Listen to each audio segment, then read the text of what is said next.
Welcome back to the GB How To channel. In this video, I will show you how to immediately stop an app when it's frozen or hanging. Don't skip the video so you don't miss any important steps. I'll open a random app and let's assume this is the frozen one.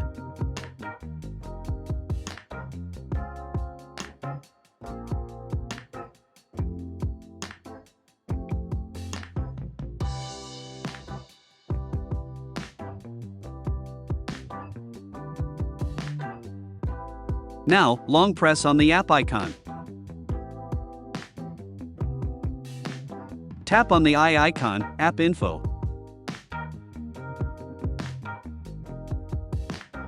Select Force Stop. Tap OK to confirm.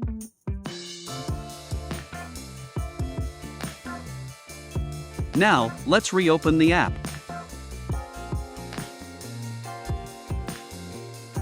As you can see, the app has been restarted successfully. Don't forget to like and subscribe to the channel. Thanks for watching.